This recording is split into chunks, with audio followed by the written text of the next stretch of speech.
हाय। आज हम पढ़ेंगे क्लास 10th का मैथ। और आप एक बात समझ लीजिए, हम इस चैनल पर कंप्लीट मैथ पढ़ाएंगे क्लास 10th का, ठीक है। और आज हम इस क्लास 10th का चैप्टर 1 का बेसिक पढ़ेंगे, लेकिन इस चैनल पर हम कंप्लीट मैथ फ्री में पढ़ाएंगे, पूरा का पूरा, ठीक है। आइए आज हम चैप्टर 1 का बेसिक पढ़ते हैं। वास्तविक संख्याएं। देखिए, वास्तविक संख्याएं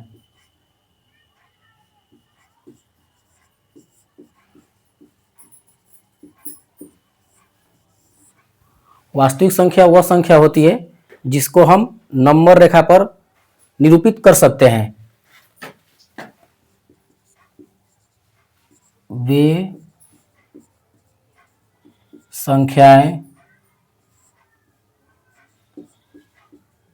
जिसको नंबर रेखा पर निरूपित कर सकते हैं। जैसे एग्जाम्पल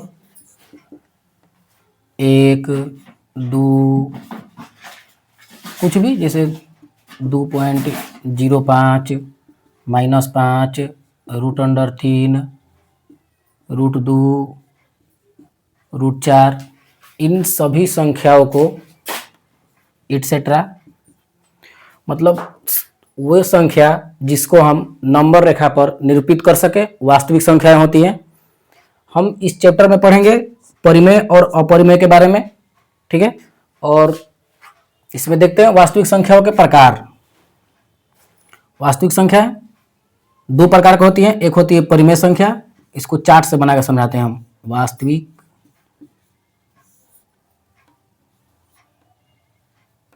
यह होता है दो प्रकार के। एक होता है परिमेय संख्या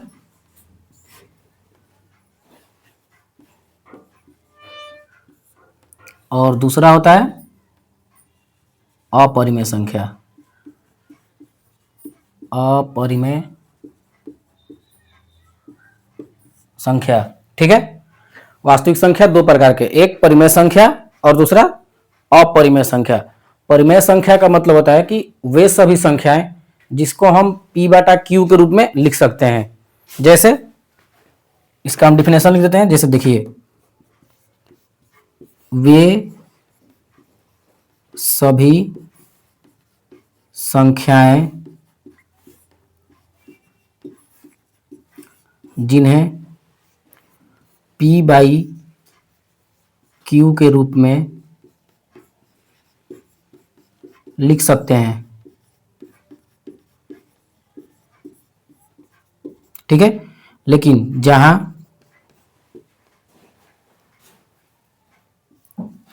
Q बराबर 0 नहीं होना चाहिए।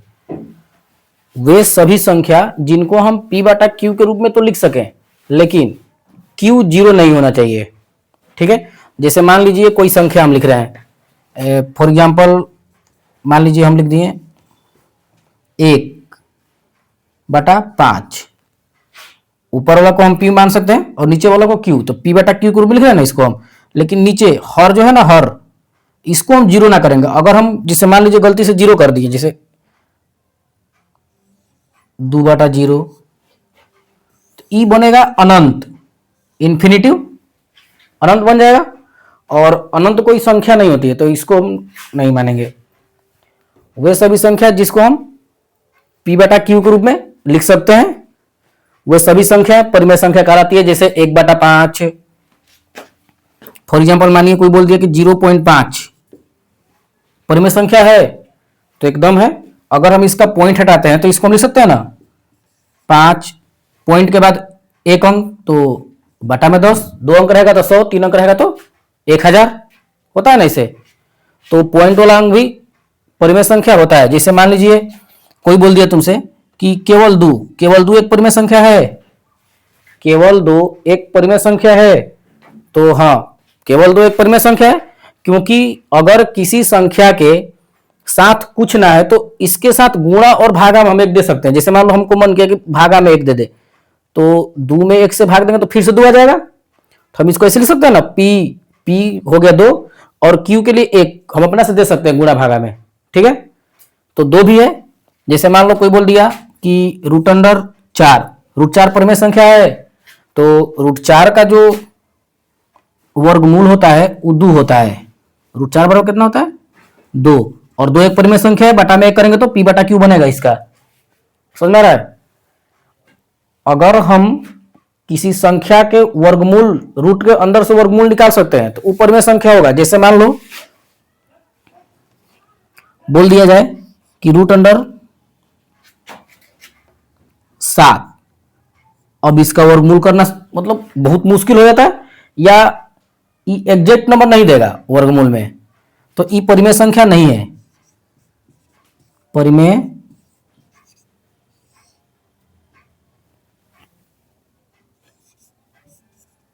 नहीं है। ठीक है, ऐसे पॉइंट में जैसे कुछ संख्या, जैसे मान लो 2.044, सॉरी 2.04, ये भी एक परिमेय संख्या है, हम इसको ऐसे लिख सकते हैं 204 और बटा में 100, पॉइंट के बाद दो अंक है, तो ये सभी संख्या परिमेय संख्या होती है जिसको हम p बटा क्यू के रूप में निरूपित कर सके। कुछ ऐसी संख्या है जिसको हम p बटा क्यू के रूप में निरूपित नहीं कर सकते, वो सभी अपरिमेय संख्याएं होती है। जैसे इसको देख लेते हैं, मान लो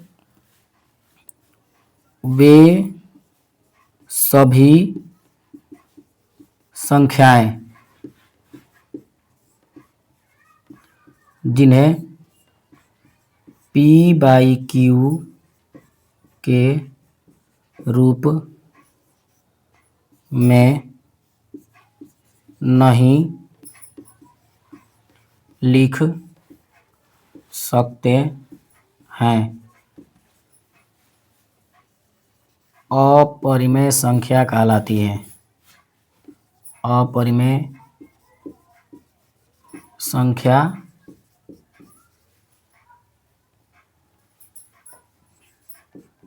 कहलाती है।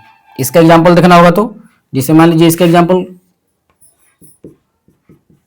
रूट अंडर दो, रूट दो को हम पूर्ण रूप से बाहर नहीं निकाल सकते। अगर इसका हम पॉइंट रूप निकालेंगे तो ऐसा ना कि मतलब बार बार दोहरे, जैसे मान लो कोई संख्या तुमको दे दिया गया 2.4444, तो ये एक प्रकार की परिमेय संख्या है क्योंकि ये बार बार दोहरी आ रही है।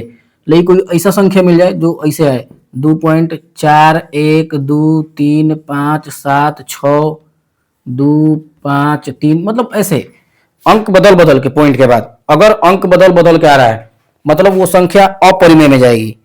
अगर कोई संख्या रिपीट कर रही है दशमलव के बाद, जैसे जिसे हम क्या कहते हैं, शांत दशमलव।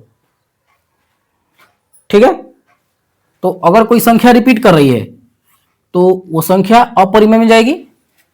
लेकिन मतलब चेंज संख्या, जैसे मान लो एक ही संख्या रिपीट कर रही है, जैसे 4444, जैसे मान लो 1.131313, मतलब सेम संख्या बार बार रिपीट करेगी तो ई परिमेय होगा। लेकिन यही संख्या 2.4157 संख्या बदल जा रहा है, रिपीट तो करेगी लेकिन बदल भी जाएगी, तो वो अपरिमेय में आती है। तो कुछ ऐसी संख्या है जो अपरिमेय होती है, जैसे रूट 2, रूट 5, रूट 3, मान लो 7.062135762 डॉट डॉट डॉट, ये संख्या क्या है, सभी अपरिमेय संख्या है। ठीक है, इतना देखिए, समझ आ रहा है?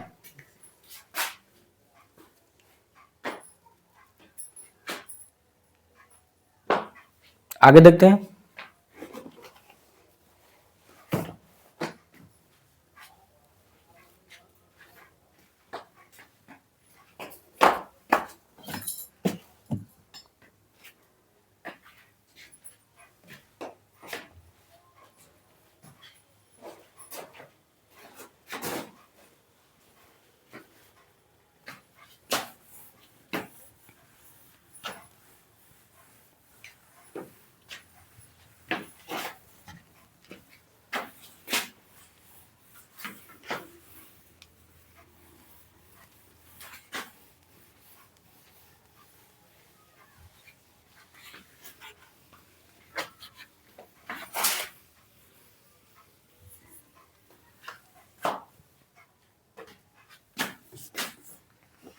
आगे देखते हैं परिमेय संख्या। यहां से परिमेय संख्या दो प्रकार की होती है। परिमेय संख्याएं, इतना तक तो हम लोग पढ़ लिए कि परिमेय संख्या वे सभी संख्याएं जो जिसे हम p बाई क्यू के रूप में लिख सकते हैं उन्हें हम परिमेय संख्या कहते हैं। ठीक है, अब हम परिमेय संख्याओं को देखेंगे। परिमेय संख्या दो प्रकार की होती है, एक होता है पूर्णांक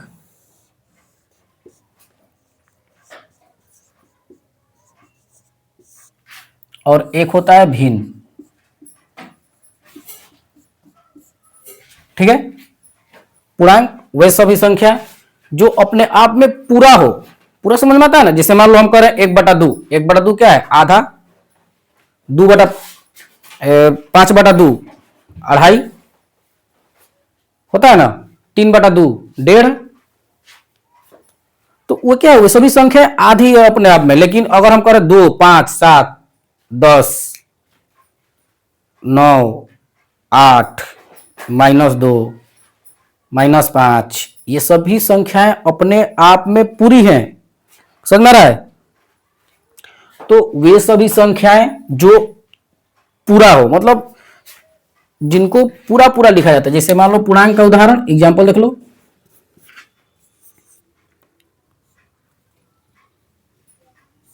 -5, -4, -3, -2, -1, 0, 1, 2, 3, 4, इधर से इधर जाएगा डॉट डॉट, मतलब कहीं चला जाएगा ही अनंत, और इधर से इधर ही अनंत तक। ठीक है, ये सभी संख्या पूर्णांक संख्या होती है। अब हम जिसे कोई बोलेगा कि अच्छा ये पूर्णांक होती, तो कोई और संख्या जो पूर्णांक ना हो, जैसे मान लो हम बोल दिए 1/2, ये क्या है, ये पूर्णांक संख्या नहीं है, इसका अर्थ होता है आधा। अगर हम 1/2 कह रहे हैं तो ये पूर्णांक थोड़ी ना है, ये एक है और एक काम दो भाग कर दिए हैं, मतलब 0.5, 0.5 क्या है, अपने आप में आधा। ठीक है, जैसे मान लो तुमको कोई बोल दिया कि 3/5, इसका मतलब इस 3 का 5 भाग किया गया है। अगर केवल 3 रहता उसका 5 भाग कर देगा, मतलब पूरा का पूरा थोड़ी ना बचा है, इसका 5 भाग कर दिया गया है।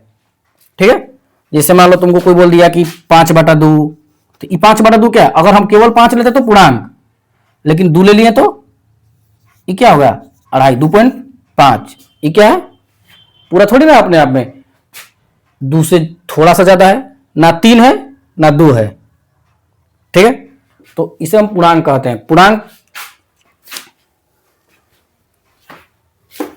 आगे देखते हैं, चल रहा है। पूर्णांक को अगर हम देखेंगे तो पूर्णांक होता है 3 प्रकार का।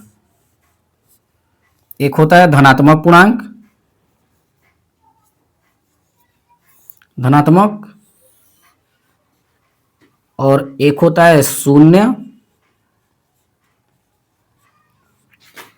और एक होता है ऋणात्मक, ऋणात्मक, ऋणात्मक। ठीक है, ऋणात्मक पूर्णांक।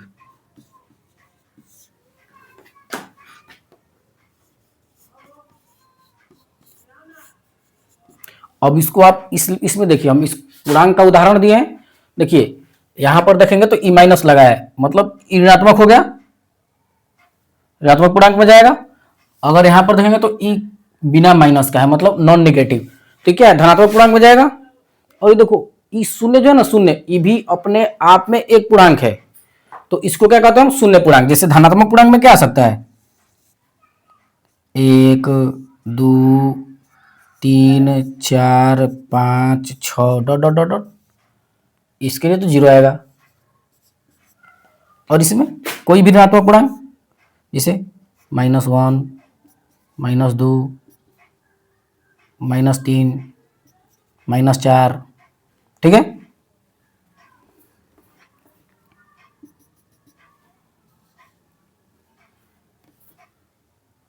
Sorry sorry sorry sorry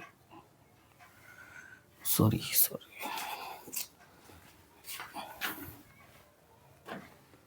-1, -2, -3, -4 dot dot dot, ये ऋणात्मक पूर्णांक।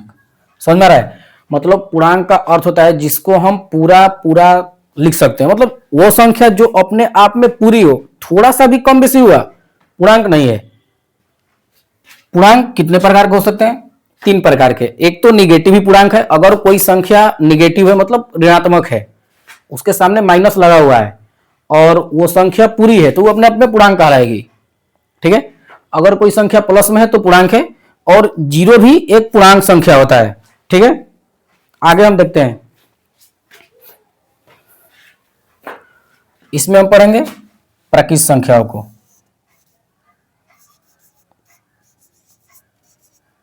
प्राकृत संख्या, पूर्ण संख्या,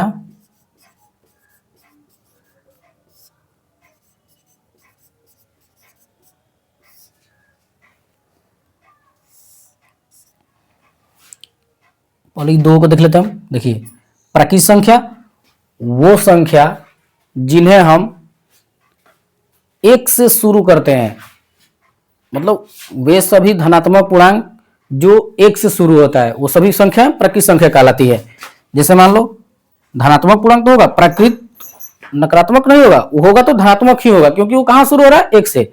और जैसे मानो हेजा 1 बैठल है, यहां पर 1 है, 1, अगर हम इधर से इधर जाएंगे तो 0 आएगा, 0 के बाद माइनस आएगा, माइनस इधर आएगा, लेकिन 1 के बाद जो है इधर आ रहा है ना, 1 2 3 4, तो देखिए हम कह रहे हैं ना कि 1 से शुरू होगी तो इधर की संख्याएं क्या होगी? सब प्लस। तो प्राकृत संख्या कभी भी माइनस नहीं हो सकती। इसको लॉजिकली भी पढ़ सकते हैं हम कि प्राकृत संख्या को हम 1 से शुरू करते हैं। ये सब रटने का जरूरत ना है, बस लॉजिकली देख लो कि प्राकृत संख्याओं को हम बचपन से पढ़ते हैं कि वे सभी संख्या जो 1 से शुरू होती है, मतलब उसमें ऋणात्मक कहां से आएगा? वो 1 से शुरू हो रही है तो ऋणात्मक नहीं आएगा इसमें।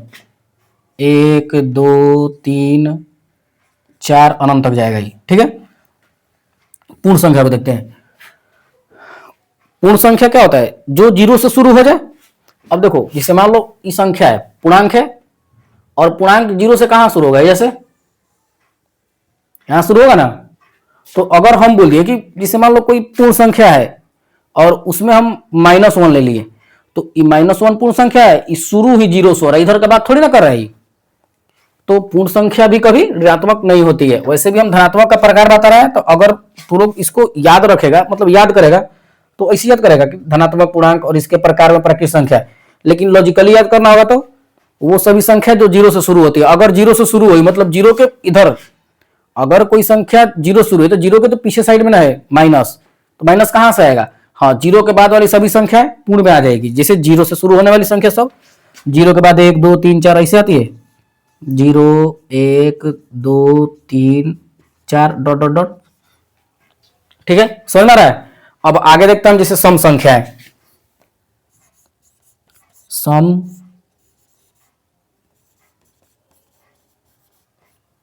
संख्या, देखो सम संख्या का मतलब क्या था? वे सभी संख्या जो 2 से कट जाए। कोई भी संख्या, दुनिया की कोई भी संख्या हो, अगर उसको 2 से काट दो, वो सभी सम संख्याएं होती है। जैसे 2 तो खुद 2 से कटता है, तो अगर कोई पूछ दे कि सबसे छोटी सम संख्या कौन है? 2। अब 2 के अलावा कौन कटेगा 2 से? अब कोई कहेगा कि ना, 1 को काट सकते हैं हम, काटेगा कोई? 1 ना काटेगा। तो वे सभी संख्याएं जो 2 से कट जाए वे सभी सम संख्याएं होती हैं। ठीक है, तो जिसे मान लो 2 4 6 10 104 1,04,000, जो भी तुम्हारे मन में चले, इकाई स्थान पर देख लो, बस उसका इकाई स्थान चेक करो। जिसे मान लो 114 है, सॉरी 114, तो 114 का तुम इकाई स्थान देखो। अब इकाई स्थान क्या होता है? जिसे मान लो हम तुमको कोई संख्या लिखे 2 1 3 2, हम इकाई स्थान इधर से ना, इकाई मतलब होता है प्रथम स्थान, तो इधर से नहीं चेक करते हैं हम, पीछे से चेक करेंगे। तो इसका ही होता है इकाई स्थान, ये होता है दहाई स्थान। ठीक है, ये होता है सैकड़ा, और ये होता है हजार, फिर उसके बाद लाख, ऐसे चलता है। तो हम इसका इकाई स्थान देख लो, किसी भी संख्या का बस तुम इकाई स्थान देखो। जैसे मान लो इकाई अंक है 2, इकाई स्थान को चेक कर लो कि उसका इकाई अंक 2 से कट रहा है कि नहीं। अगर इकाई अंक 2 से कटा तो कंफर्म है उस सम संख्या होगी। कुछ कुछ जैसे मान लीजिए कोई बोला कि अच्छा हम तो इसको भी सम संख्या कह सकते हैं, 2130, एकदम इकाई स्थान 2 से कटना चाहिए या इकाई स्थान पर 0 रहना चाहिए, एकदम 2 से कटेगा ही कटेगा वो। कोई भी संख्या उठा लो, जैसे मान लो 90, इकाई स्थान पर 0 है, कट जाएगा 45 से। जैसे मान लो 110, 11 तो ना कटता है, अगर हम 0 हटा दें कटेगा 2 से ही ना कटेगा, लेकिन यहां पर हम 0 लगाएं कट जाएगा ना 55 से। तो इकाई स्थान उसका 2 से कटना चाहिए या इकाई स्थान पर 0 रहना चाहिए। 100% वो 2 से कटेगी। अगर वो 2 से कटी तो फिक्स है, सम संख्या है। समझ आ रहा है? तो वे सभी संख्या जो 2 से कट जाए,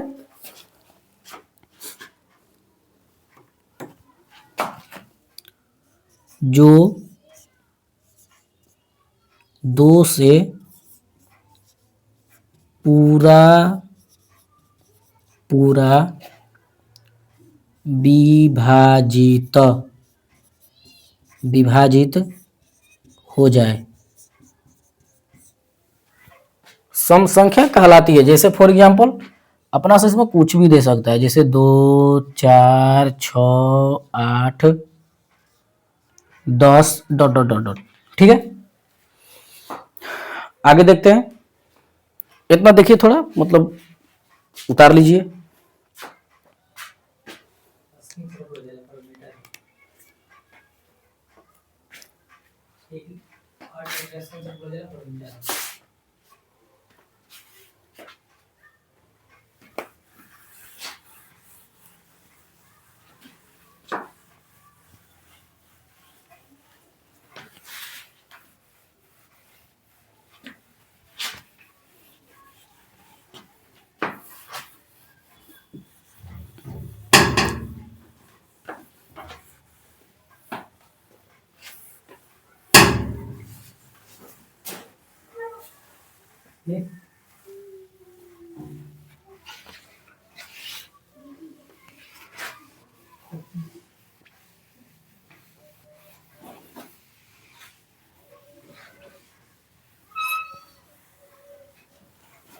ठीक है, आगे देखते हैं हम विषम संख्या। देखिए विषम संख्या,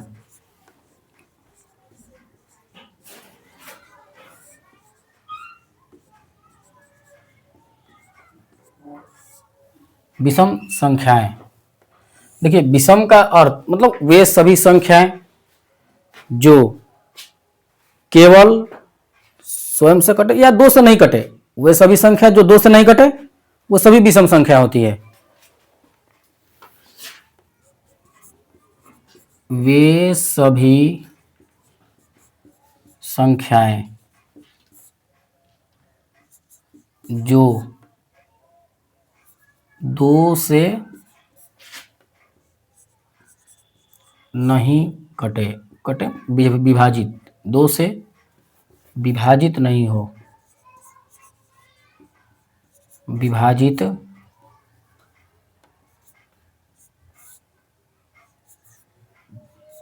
नहीं हो, इसके अलावा किसी से विभाजित हो सके उससे मतलब ना है। 5 से कट जाए कोई दिक्कत ना है, 3 से कट जाए कोई दिक्कत ना है, 2 से विभाजित नहीं होना चाहिए। अब जिसे मान लो कोई बोलेगा कि अच्छा सर 6 से कटे, तो 6 तो 2 से कटता है ना, तो 6 से जो कटेगा वो तो 2 से कटेगा ही कटेगा। 4 से कटे तो 4 भी तो 2 से कटता है, मतलब 2 का गुणांक ना होना चाहिए, मतलब उस संख्या का फैक्टर में 2 आना ही ना चाहिए। जैसे 3, 3 2 से ना कटता है। अगर 3 किसी संख्या काट रहा है और 2 नहीं काट रहा तो विषम होगी। बस इतना समझो कि अगर हम 2 से काटे वो संख्या नहीं कटा, मतलब वो संख्या विषम संख्या है। जैसे एग्जाम्पल 1, 3, 5, 7, 9, 11, 13, ये सभी संख्या ना कटती हैं। 1, 3, 5, 7, 9, 11, 13 ये सभी संख्या 2 से नहीं कट सकती है, मतलब विषम संख्या है। आगे देखते हैं हम भाज्य संख्या।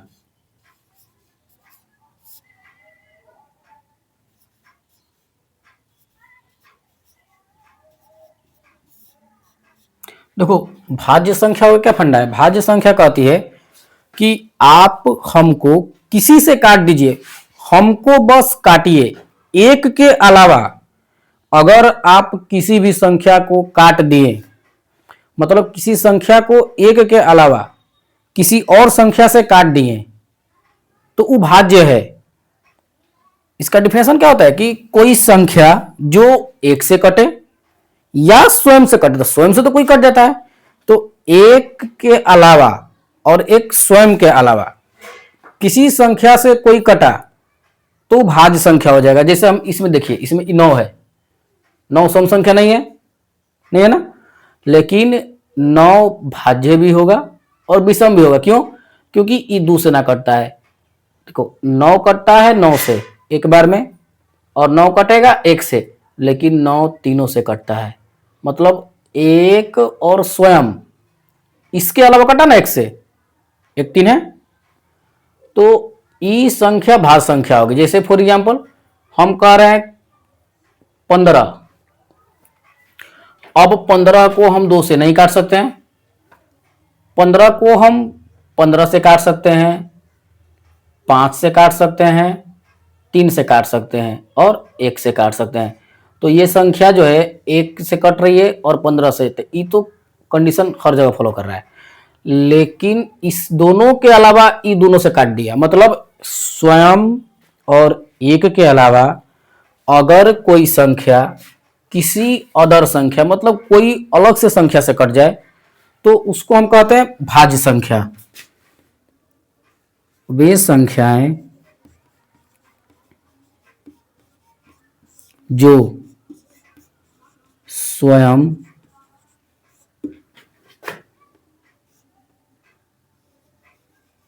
और एक के अलावा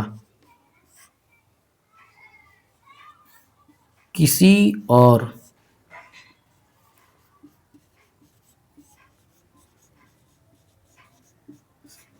संख्या से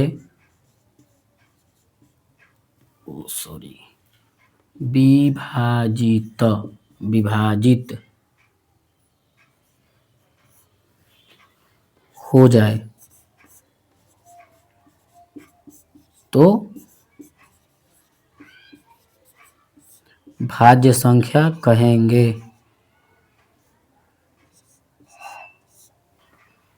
भाज्य संख्या कहेंगे। अब इतना लंबा चौड़ा परिभाषा कौन याद करेगा? इसको कौन याद करेगा?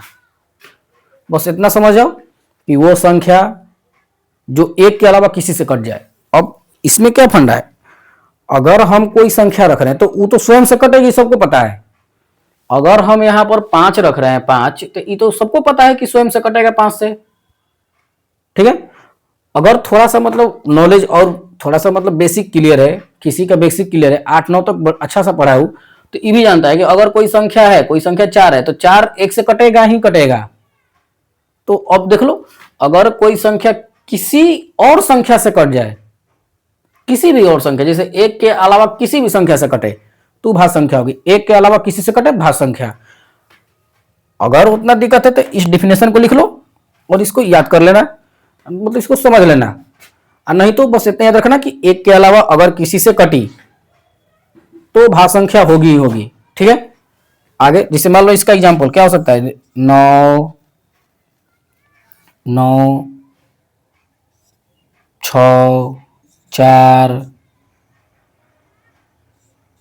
15 12 10, कोई भी संख्या, जो संख्या तुमको दिख रही है जिसका फैक्टर 3 आ जाए, मतलब गुणनखंड करने पर उसका गुणनखंड 2 से अधिक दिख जाए। जैसे मान लो हम 9 का गुणनखंड किया, तो 9 गुणनखंड क्या आएगा, एक तो होगा 1, और कौन फैक्टर हो सकता है 9, और कौन हो सकता है 3, 3 फैक्टर दिखा।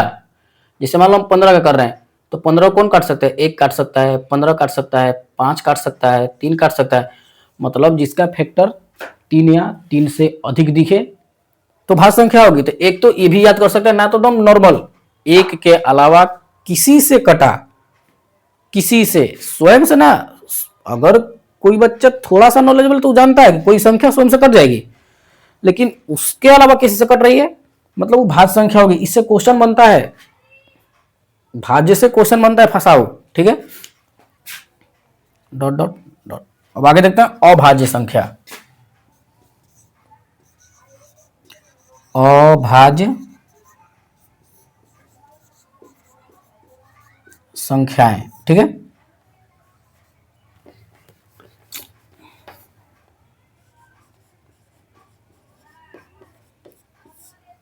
अभाज्य संख्याएं।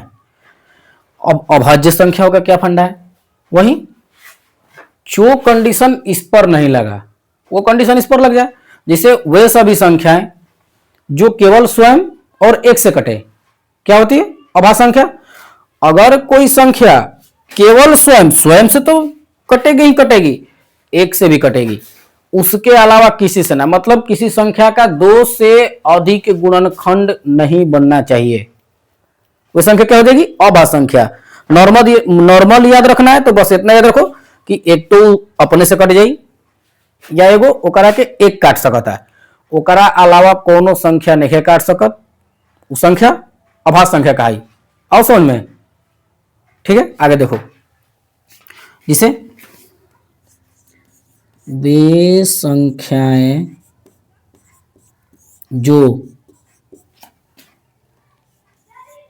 केवल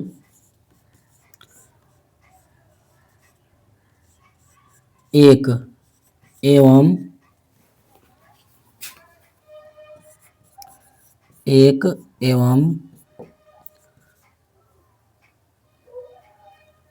स्वयं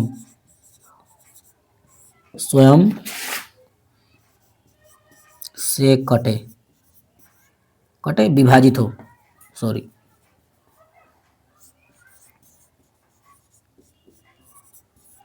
विभाजित हो। ठीक है, ये हो गया। और एक होता है सह अभाज्य। अच्छा, कोई ऐसे पूछ दिया क्वेश्चन कि ये मान लो विषम संख्या है, हमको पता है कि विषम संख्या दो से नहीं कटती है, लेकिन दो के अलावा सबसे कट जाती है।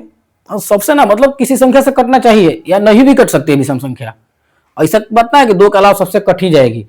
विषम संख्या केवल दो से नहीं कटना चाहिए, अगर वो संख्या किसी और से कट रही है दो के अलावा, जैसे 3 से 5 से, तो संख्या विषम होगी। तो अगर कोई हमसे पूछे या तुमसे कि आप बताओ कि सभी विषम संख्याएं अभाज्य हो सकती हैं, क्या सभी विषम संख्या अभाज्य होगी? देख लो, अभाज्य संख्या का एग्जांपल ले लेते हैं पहले हम। देखो इसका एग्जांपल, क्या हो सकता है, 2, 2 के बाद 3, 5, 7, 11 डॉट डॉट डॉट। अब देखो, हम देख रहे हैं कि विषम संख्या 1, 3, 5, 7, 9, 11, 13, अभाज्य संख्या को देखो 2, 3, 5, 7, 11। लेकिन इसमें हमको क्या देखने को मिल रहा है, विषम संख्या में तो 9 भी आ रही है, क्योंकि विषम संख्याओं का कंडीशन क्या होता है, विषम संख्या का होता है कि आप हमको बस 2 से मत काटिए, हम विषम संख्या हो जाएंगे। लेकिन ये कंडीशन ना देता है कि 2 से मत काटिए तो तीनों से मत काटिए, वो 2 के अलावा किसी से कट रही है, उससे फर्क ना पड़ने वाला है, 2 से नहीं कटना चाहिए, विषम होगी। अब देखो, अगर हम कह रहे हैं कि ये संख्या है, जो संख्या इसमें दिख रही है, ज्यादातर संख्या इसकी इसमें दिखेगी, हमें इसकी ज्यादातर संख्या इसमें दिखेगी, तो क्या इसकी सभी संख्याएं ये हो सकती हैं अभाज्य संख्या? सभी संख्या अभाज्य होगी ना? होगी, क्योंकि इसमें 9 है लेकिन अभाज्य में 9 नहीं है। इसमें 15 दिखेगा, इसमें 15 नहीं दिखेगा, क्योंकि 15 कटता है। 15 का फैक्टराइजेशन 4 गो आता है, 4 गो देखो, 1 आता है, 15 आता है, 5 आता है, 3 आता है। ठीक है, जबकि अभाज्य संख्या का कंडीशन है ना, अभाज्य संख्या का 2 फैक्टराइजेशन आते हैं, एक और स्वयं। ठीक है, आगे देखते हैं। तो ई, अब जिसे मान लो कोई बोल दिया कि क्या सभी अभाज्य संख्या विषम संख्या होगी? अगर तुमसे पूछ दिया कि क्या सभी अभाज्य संख्याएं विषम संख्या हो सकती है, तो देखो इधर देखो, ई 2 से शुरू हो रहा है, तो अगर हम 2 को गायब कर दें, 2 को केवल, तो 2 के अलावा सभी संख्याएं, दो के अलावा सभी अभाज्य संख्या विषम होगी, केवल दो नहीं होगा। ठीक है, इसका स्क्रीनशॉट लीजिए।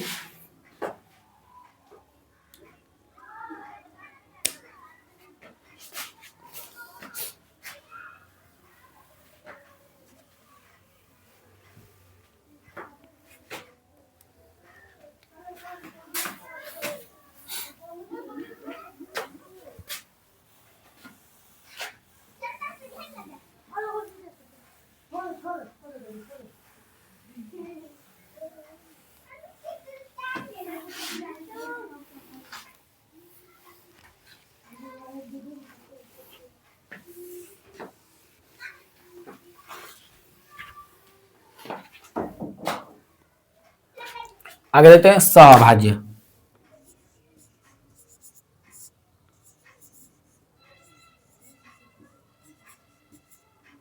सहअभाज्य संख्याएं। ठीक है, अब देखो सहअभाज्य का फंडा है। सहअभाज्य संख्या कहता है कि हम दो संख्याओं को लेकर बैठ गए, लेकिन उन दोनों संख्याओं का एलसीएम केवल एक, सॉरी एचसीएफ केवल एक आना चाहिए। मतलब उन दोनों का गुण बस एक ही होना चाहिए, केवल एक गुण। मतलब अगर हैजा 5 रखे हैं और हैजा 7 रखे हैं तो दोनों का एचसीएफ कितना आएगा, मतलब एक। अगर ये चीनी है तो जो जिन दो व्यक्ति को बैठाएगा तो चीनी ही खिलाएगा, उसके अलावा कुछ ना खिला सकता है। आप आओ या ना आओ उससे उसको फर्क ना होने वाला है, वो खिलाएगा तो चीनी ही खिलाएगा। इसका मतलब एचसीएफ जब आएगा तब एक आएगा। अब कोई कहेगा कि एचसीएफ क्या होता है, तो एचसीएफ का अर्थ होता है हायर कॉमन फैक्टर। मतलब वो सबसे बड़ी संख्या जो सब में दिखे, वो सबसे बड़ी संख्या जो सब में दिखे, छोटी ना बड़ी संख्या। जैसे मान लो एचसीएफ का अगर तुमसे कोई बोले, तो जैसे मान लो ये 8 है, 8 8 का फैक्टर क्या हो सकता है, 2 गुणे 2। 8 का फैक्टर क्या होगा, 2 गुणे 2 और गुणे 2। अब मान लो हम तुमको कह रहे हैं ये 26, 26 का फैक्टर क्या होगा, 2 गुणे 13। तो देखो इन संख्याओं में सबसे बड़ी संख्या कौन है, 13। तो एचसीएफ ना होगा, हायर लगेगा लेकिन कॉमन। कॉमन मतलब दोनों में बिचवलिया होना चाहिए, तो 2 है, सबसे बड़ी संख्या 2 है। इसका फैक्टर एक हो जाएगा, इसका फैक्टर एक होगा, लेकिन एक क्या है, छोटी है। इसमें बड़ी संख्या कौन दिख रहा है, 2। तो 2 इसका हायर कॉमन है। लेकिन सह अभाज्य कहता है कि ना, अगर हम दो को संख्या ले लिए तो उसका सबसे बड़ा कॉमन पार्ट, मतलब सबसे बड़ी कॉमन संख्या है, मतलब एक होना चाहिए, एचसीएफ एक होना चाहिए। एक के अलावा कुछ भी एचसीएफ आया तो वो सह अभाज्य संख्या नहीं मानी जाएंगी। ठीक है, तो इसको क्या लिख सकते हैं, जिसका एचसीएफ एक हो वे संख्या सहअभाज्य होती है। यहां से क्वेश्चन आता है।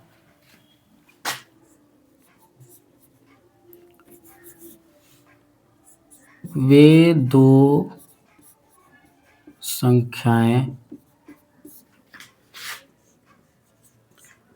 जिनका एचसीएफ एक हो,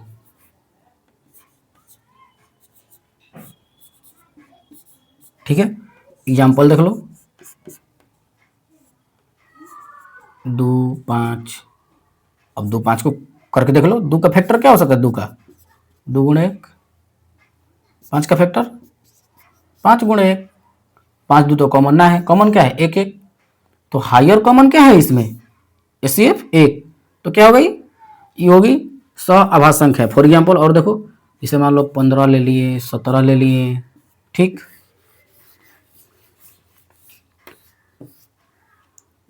इसके बाद 3 2 ले लो, सब क्या है, सब सहअभाज्य संख्या है। समझ में आ रहा है। तो ये था आपका basic part class 10th chapter 1 का। हम इस पर कुछ क्वेश्चन लिख दे रहे हैं, आप लोग कमेंट में इसका जवाब दीजिएगा, ठीक है। क्वेश्चन नंबर 1, क्या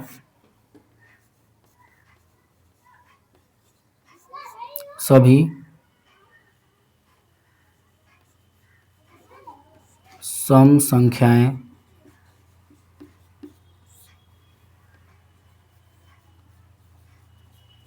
भाज्य होंगी। दूसरा,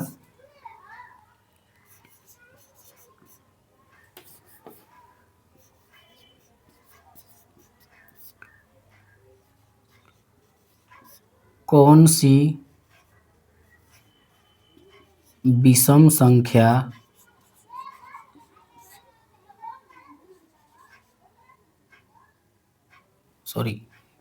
कौन सी सम संख्या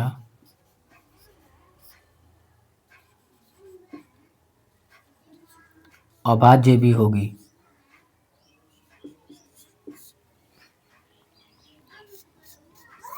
तीसरा,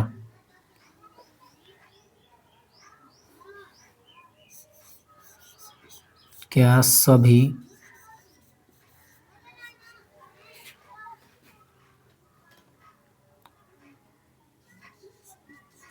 पूर्ण संख्या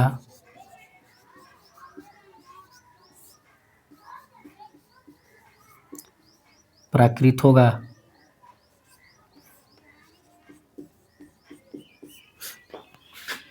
चौथा,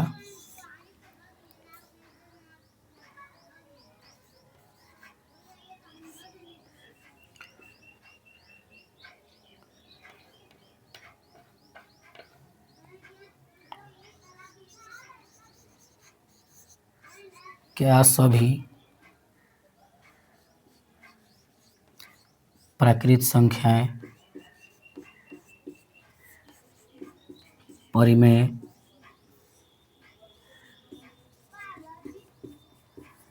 होंगी। ठीक है, आप इतने क्वेश्चंस का कमेंट में जवाब दीजिएगा। अगर क्लास समझ में आया होगा तो क्लास को लाइक कर दीजिए और सब्सक्राइब कर लीजिए। आपको कंप्लीट 10th का मैथ का बैच पूरा पढ़ाया जाएगा, इसमें पूरा मैथ एनसीईआरटी बिहार बोर्ड। ठीक है, और डेली वीडियो ऐसे ही डाला जाएगा। Okay, thank you.